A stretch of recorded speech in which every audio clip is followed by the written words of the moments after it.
नमस्कार, आप देख रहे हैं संसद टीवी। आपके साथ मैं हूं प्रांजलि सिंह। आज के इस खास कार्यक्रम में हम बात करने जा रहे हैं भारत और फ्रांस के बीच संबंधों की, जो आज केवल एक पारंपरिक रिश्तों तक सीमित नहीं है, बल्कि यह 21वीं सदी की वैश्विक रणनीति का एक महत्वपूर्ण स्तंभ बन चुका है। अभी हाल ही में फ्रांस के राष्ट्रपति की भारत यात्रा काफी चर्चा में रही। आज हम उन तमाम मुद्दों पर बात करने जा रहे हैं। कैसे दोनों देशों के बीच दोस्ती शुरू हुई, रक्षा, अंतरिक्ष, परमाणु ऊर्जा और अब एआई जैसे अत्याधुनिक क्षेत्रों को लेकर क्या बात हुई है दोनों देशों के बीच, चर्चा उसी पर।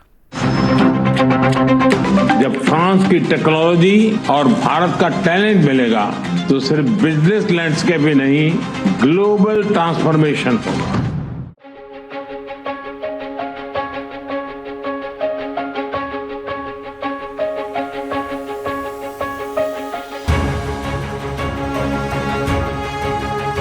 आज बात भारत और फ्रांस के उन गहरे और बहुआयामी संबंधों की जो केवल कूटनीति तक सीमित नहीं है, बल्कि रक्षा, अंतरिक्ष, परमाणु ऊर्जा, व्यापार, डिजिटल तकनीक, शिक्षा, संस्कृति और इंडो पैसिफिक रणनीति तक फैले हुए हैं।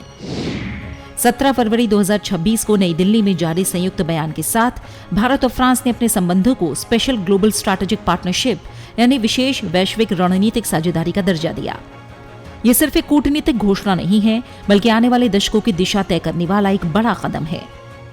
भारत और फ्रांस के संबंध बहुत ही विशेष है। फ्रांस भारत के सबसे पुराने स्ट्रैटेजिक पार्टनर्स में से एक है और प्रेसिडेंट मैक्रो के साथ मिलकर हमने इस स्ट्रैटेजिक पार्टनरशिप को अभूतपूर्व गहराई और ऊर्जा दी है। इस विश्वास और साझा विजन के आधार पर आज हम अपने संबंधों को स्पेशल ग्लोबल स्ट्रैटेजिक पार्टनरशिप के रूप में स्थापित कर रहे हैं। यह पार्टनरशिप केवल स्ट्रैटेजिक नहीं है। आज के उथल-पुथल से भरे युग में यह ग्लोबल स्टेबिलिटी और ग्लोबल प्रोग्रेस की पार्टनरशिप है। राष्ट्रपति इमैनुअल मैक्रों 17 से 19 फरवरी 2026 तक भारत की आधिकारिक यात्रा पर आए।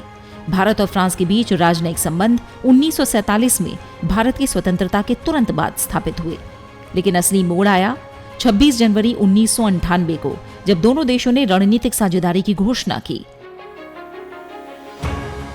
ये भारत की किसी पश्चिमी देश के साथ पहली रणनीतिक साझेदारी थी और यूरोपीय संघ से बाहर फ्रांस की भी पहली। ये साझेदारी केवल समझौतों का दस्तावेज नहीं थी, बल्कि रणनीतिक स्वायत्तता यानी स्ट्रैटेजिक ऑटोनॉमी की साझा सोच पर आधारित थी।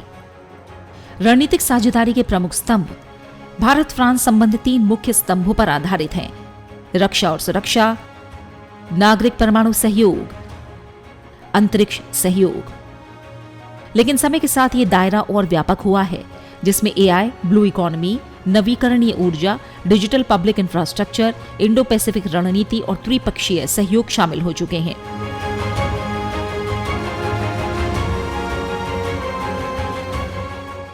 वर्ष 2026 भारत और यूरोप के संबंधों में एक टर्निंग पॉइंट है।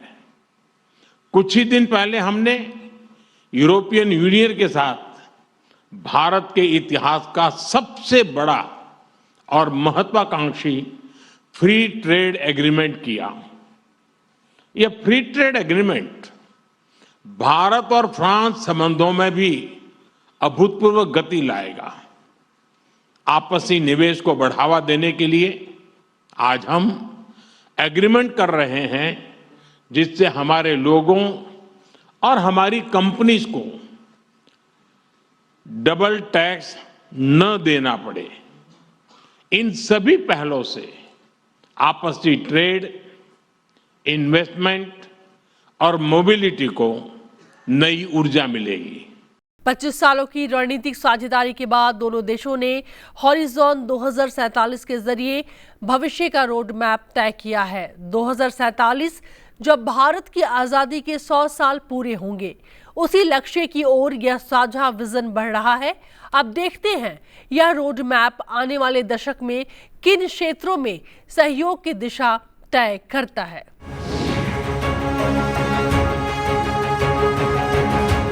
अगर 25 साल की रणनीतिक साझेदारी की बात करें तो 2023 में इस साझेदारी के 25 वर्ष पूरे हुए। प्रधानमंत्री नरेंद्र मोदी 13 और 14 जुलाई 2023 को फ्रांस के राष्ट्रीय दिवस पर मुख्य अतिथि थे। इस अवसर पर हॉराइजन 2047 रोड मैप अपनाया गया, जो 2047 तक दोनों देशों के सहयोग की दिशा तय करता है। 2047 में जब भारत की स्वतंत्रता के 100 वर्ष और दोनों देशों के कूटनीतिक संबंधों के 100 वर्ष पूरे होंगे, इसके बाद जनवरी 2024 में फ्रांस के राष्ट्रपति इमैनुअल मैक्रों भारत के 75वें गणतंत्र दिवस पर मुख्य अतिथि बने।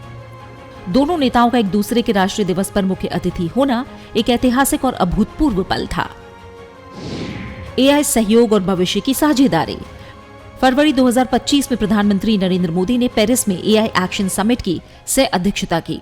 फरवरी 2026 में भारत ने एआई इम्पैक्ट समिट की मेजबानी की, जिसमें राष्ट्रपति मैक्रों ने शिरकत की थी।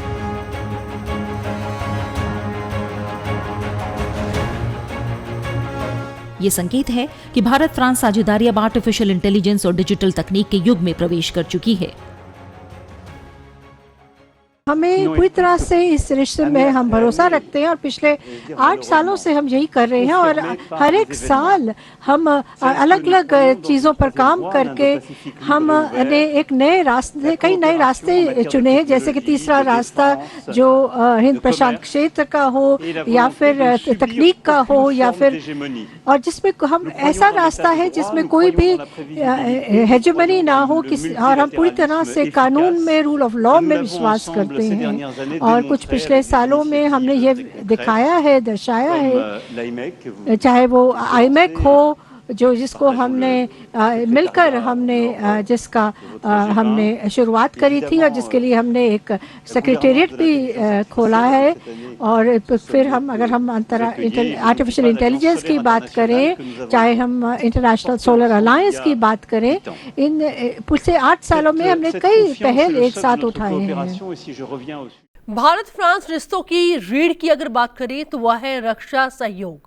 राफेल विमान से लेकर स्कॉर्पियन पनडुब्बी तक, संयुक्त सैन्य अभ्यास से लेकर उभरती रक्षा तकनीक तक, दोनों देशों ने सुरक्षा साझेदारी को नई ऊंचाई तक पहुंचाया है। मेक इन इंडिया और टेक्नोलॉजी ट्रांसफर जैसे कदम आत्मनिर्भरता को भी मजबूती दे रहे हैं। आइए विस्तार से जानते हैं रक्षा क्षेत्र में यह सहयोग कितना व्यापक और रणनीतिक रहा।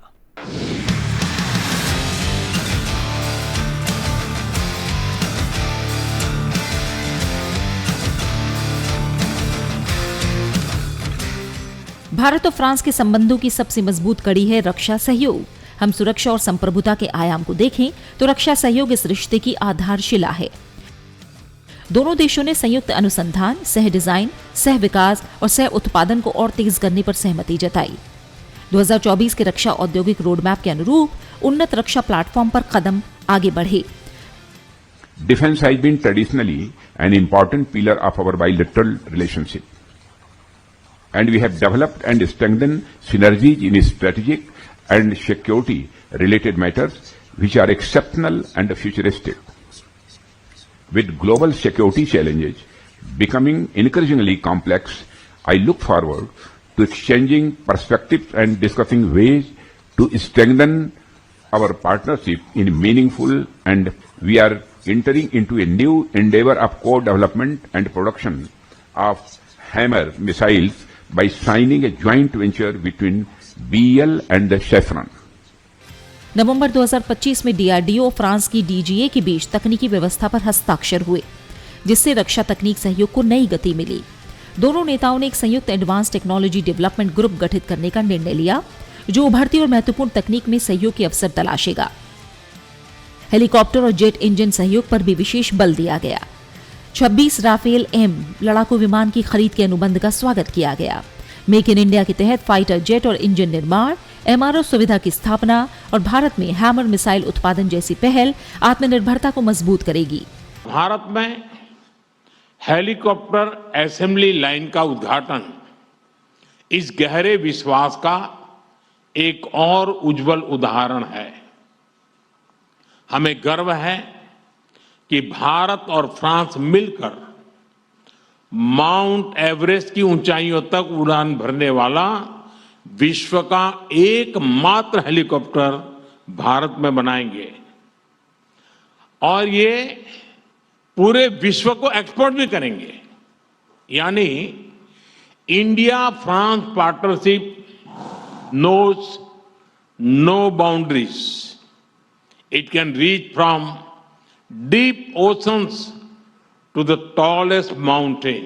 स्कॉर्पियन पनडुब्बी कार्यक्रम की सफलता को भी रेखांकित किया गया, जिसकी छठी पनडुब्बी जनवरी 2025 में भारतीय नौसेना को सौंपी गई।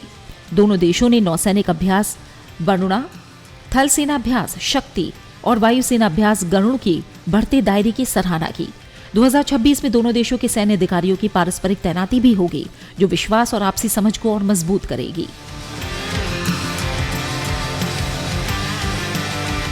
प्रमुख उपलब्धियों की बात करें तो P-75 स्कॉर्पियन परियोजना, 6 पनडुब्बियां, 36 राफेल विमान की डिलीवरी, 26 राफेल एम का नया समझौता। राफेल एम सौदे में टेक्नोलॉजी ट्रांसफर और भारत में एमआरओ सुविधा की स्थापना शामिल है। सफरान द्वारा हैदराबाद में लीप और M88 इंजन एमआरओ केंद्र स्थापित किए गए हैं। फ्रांस जो है वो चाहता है कि वह भारत का एक विश्वसनीय साझेदार हो, ताकि हमारे जो उद्योग हैं वो एक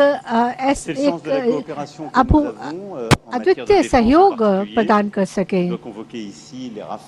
अगर हाँ, जैसा कि हमने चाहे राफाल हो, चाहे सबमरीन्स हो, चाहे वो ये जो हेलीकॉप्टर्स के लिए जो फाइनल असेंबली लाइन जो टाटा एडवांस्ड कंपनी जो है वो मिलकर फ्रांस के साथ कर रही है, या फिर जो 5th जनरेशन के जो फाइटर जेट्स हैं उनके लिए जो इंजन है उनकी नई सोच, उनके लिए ऐसे कई जो क्षेत्र है जहाँ पर हम मिलकर भारत के साथ काम कर रहे हैं, जहाँ पर हम टेक्नोलॉजी ट्रांसफर में विश्वास करते हैं, और जैसा कि आपने चाहा है हमने वैसा ही करने का प्रयास किया है।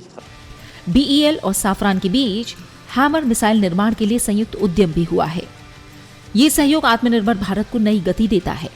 सैन्य अभ्यास में वरुण, नौसेना अभ्यास शक्ति, थल सेना अभ्यास गरुण, वायुसेना अभ्यास, दोनों देश मल्टीनेशनल अभ्यास में भी भाग लेते हैं।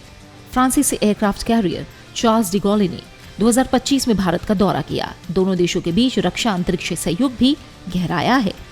2024 में हस्ताक्षरित लेटर ऑफ इंटेंट के आधार पर स्पेस सिचुएशनल अवेयरनेस और संप्रभु अंतरिक्ष पहुंच पर जोर दिया गया। 2026 में तीसरे स्ट्रैटेजिक स्पेस डायलॉग का आयोजन भी किया गया। नागरिक परमाणु सहयोग। अब अगर हम पार्टनरशिप फॉर द प्लैनेट यानी पृथ्वी के लिए साझेदारी की बात करें तो जलवायु परिवर्तन से निपटना दोनों देशों की प्राथमिकता है। पेरिस समझौते के प्रति प्रतिबद्धता दोहराई गई और वैश्विक तापमान वृद्धि को 1.5 डिग्री तक सीमित रखने के प्रयास पर जोर दिया गया। अंतर्राष्ट्रीय सौर गठबंधन और CDRI जैसे मंच पर सहयोग को और मजबूत किया जाएगा। ग्रीन हाइड्रोजन, नवीकरणीय ऊर्जा और आपदा रोधी बुनियादी ढांचे पर संयुक्त प्रयास जारी रहेंगे। समुद्री जैव विविधता संरक्षण के लिए BBNJ संधि के महत्व को स्वीकार किया गया और समुद्री संरक्षित क्षेत्रों के विस्तार का समर्थन किया गया। नागरिक परमाणु ऊर्जा सहयोग भी साझेदारी का अहम हिस्सा है। जैतापुर परमाणु परियोजना पर चर्चा जारी है। जैतापुर न्यूक्लियर पावर प्लांट परियोजना भारत फ्रांस परमाणु सहयोग का प्रतीक है। दोनों देश स्मॉल मॉड्यूलर रिएक्टर्स यानी SMR और एडवांस मॉड्यूलर रिएक्टर्स AMR पर मिलकर काम कर रहे हैं। ये सहयोग स्वच्छ और टिकाऊ ऊर्जा भविष्य की दिशा में महत्वपूर्ण है। भारत की 2047 तक 100 गीगावाट परमाणु क्षमता लक्ष्य की सराहना की गई। दोनों देशों के बीच अंतरिक्ष सहयोग की बात करें तो ये 50 साल की साझेदारी है। SRO और CNES के बीच 50 साल से अधिक का सहयोग है। तृष्णा पृथ्वी अवलोकन मिशन, PSLV द्वारा फ्रांसीसी उपग्रह प्रक्षेपण, एरियन स्पेस द्वारा भारतीय उपग्रह लॉन्च, स्पेस सिचुएशनल अवेयरनेस और समुद्री डोमेन अवेयरनेस पर भी सहयोग जारी है।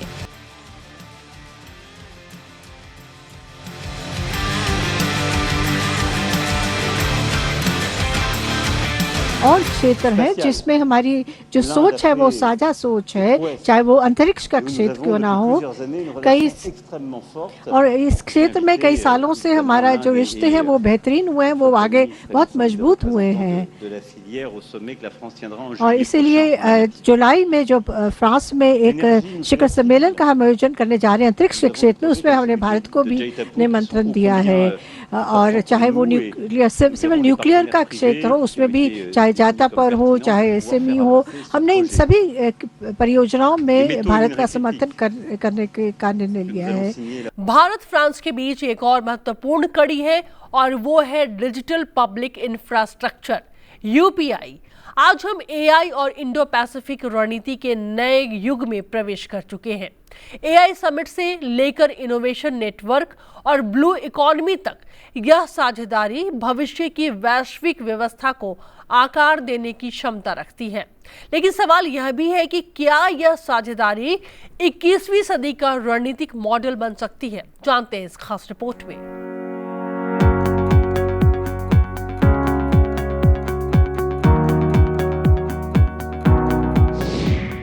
व्यापार और निवेश के क्षेत्र में दोनों देशों ने आर्थिक और वित्तीय संवाद को मजबूत करने की प्रतिबद्धता जताई। भारत फ्रांस CEO फोरम और कर संधि में संशोधन से निवेश माहौल बेहतर होगा। UPI की फ्रांस में बढ़ती स्वीकृति का स्वागत किया गया और रेलवे हाई स्पीड रेल और हाइड्रोजन ट्रेनों में सहयोग की संभावनाएं तलाशने पर सहमति बनी। अब पार्टनरशिप फॉर द पीपल यानी लोगों के बीच साझेदारी की बात करें। 2026 का India France year of innovation विज्ञान, तकनीक, AI, साइबर, स्वास्थ्य, संस्कृति और शिक्षा में नए आयाम जोड़ेगा। भारत फ्रांस इनोवेशन नेटवर्क की शुरुआत से स्टार्टअप और उद्योग जगत को जोड़ने में मदद मिलेगी। फ्रांस यूरोपीय संघ में भारत का तीसरा सबसे बड़ा व्यापारिक साझेदार है। 2024-25 में द्विपक्षीय व्यापार 12.67 बिलियन यूरो, जबकि भारत का निर्यात इसमें 6.6 बिलियन यूरो का रहा। फ्रांस भारत में 11वां सबसे बड़ा विदेशी निवेशक है। 38 में से 40 CAC 40 कंपनियां भारत में मौजूद हैं।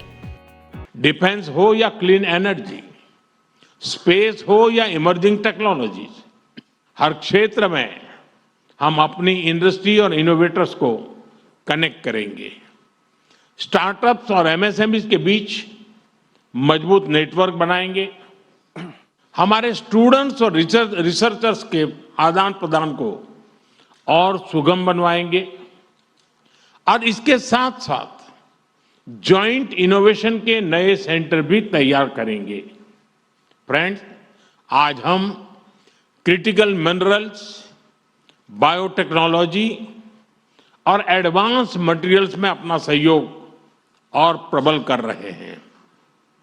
हम Indo French centre for AI in health, Indo French centre for digital science and technology और national centre of alliance for skilling in aeronautics launch करने जा रहे हैं।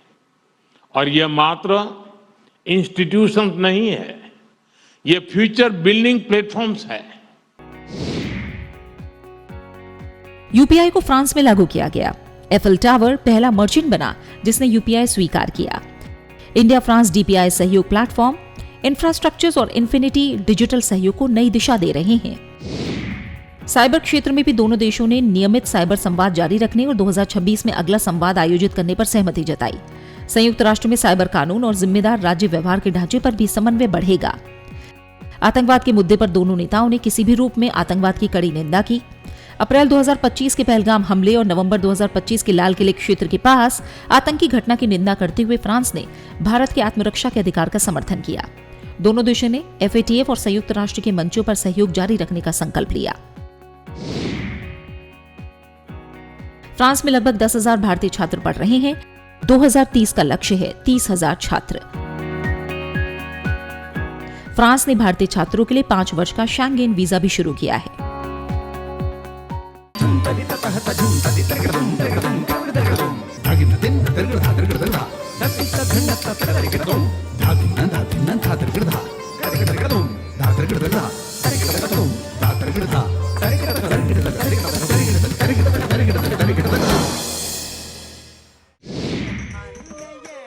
नमस्ते फ्रांस 2023 एक बड़ा सांस्कृतिक आयोजन था।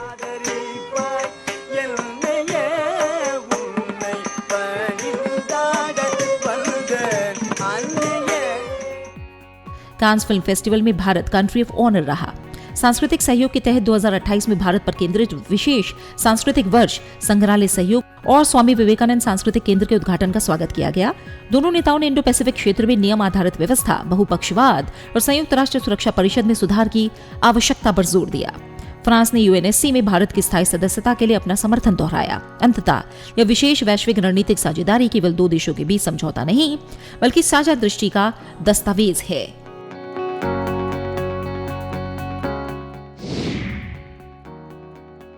दोनों देश समुद्री सुरक्षा और इंडो पैसिफिक स्थिरता पर सहयोग कर रहे हैं। India France road map on blue economy समुद्री संसाधन के सतत उपयोग पर केंद्रित है।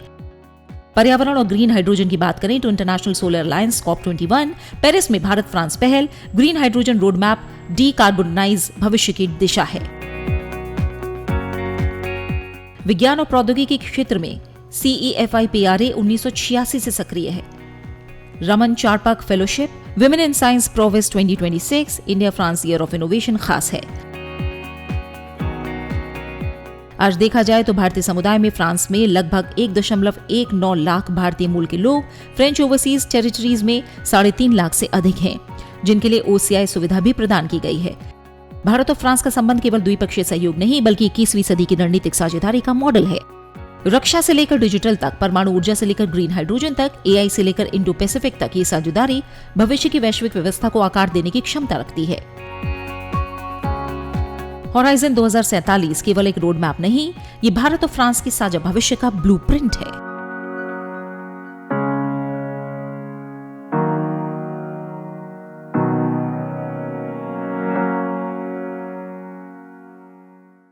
स्पष्ट है, भारत फ्रांस साझेदारी केवल दो देशों के बीच सहयोग नहीं है, बल्कि एक साझा वैश्विक सोच है, जहां तकनीक, सुरक्षा, पर्यावरण और विकास को संतुलित तरीके से आगे बढ़ाया जा रहा है। आज जब दुनिया एक अलग ही व्यवस्था की ओर बढ़ रही है, तब भारत और फ्रांस की यह विशेष रणनीतिक साझेदारी नवाचार और जिम्मेदार वैश्विक नेतृत्व का मॉडल बनकर उभर रही है। इसी उम्मीद के साथ कि यह सहयोग आने वाली पीढ़ियों के लिए एक सुरक्षित, संतुलित और समृद्ध विश्व का निर्माण करेगा। आज के लिए इतना ही। आप देखते रहिए संसद टीवी। नमस्कार।